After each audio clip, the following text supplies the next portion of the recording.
billionaires. Yeah. That's pretty much like last year, but we have a couple of new younger ones. We do.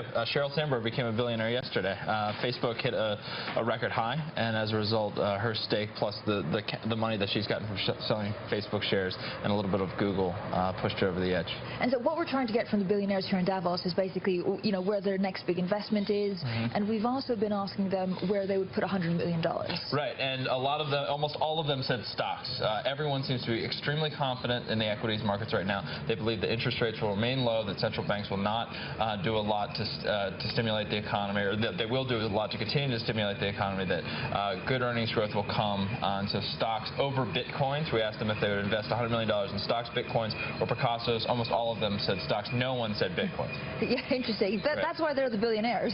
They use their brain pretty well. Matt, give us a sense of, they're pretty bullish about the environment, right? They're expecting central banks to remain accommodative, which means that they're maybe prepared to take on a little bit more risk? They're prepared to take on a lot of risk. I think that, and you have to remember that billionaires made almost $500 billion, the 300 richest people in the world. Bloomberg Billionaires Index up about $500 billion last year. They probably expect to do a little bit like that, probably not as much. Most billionaires don't think that we're going to see the same return on the S&P 500 that we did a year ago.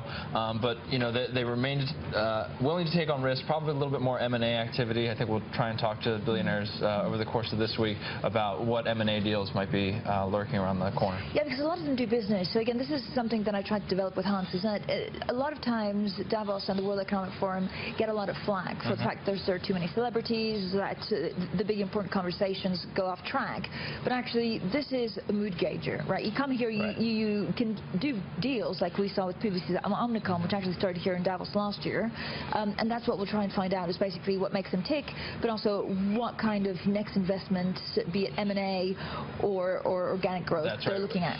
Most billionaires are coming here for not inside information so much as inside mood gauging. And they're trying to look each other in the eye and look the politicians in the eye, look the government officials in the eye, find out where other people are investing, what are some other smart moves that people are doing, and try and take that and use it throughout the course of the year. In terms of the breakdown, we have a lot of emerging market billionaires. We also have a lot of U.S. billionaires. It tends to be, the Indians seem to love Davos, and so you have 19 billionaires from India. That's about a quarter of the world's billionaires that are here in Davos. You have a lot, about 20 from the U.S. So it remains a U.S. and Indian thing. You also have quite a few Russian billionaires that show up. Interesting. And that's more or less like last year? It's pretty much exactly like last year. The breakdown shifts one or two in directionally every year, but it seems to be 80 to 85, plus the couple hidden billionaires that are lurking around the halls.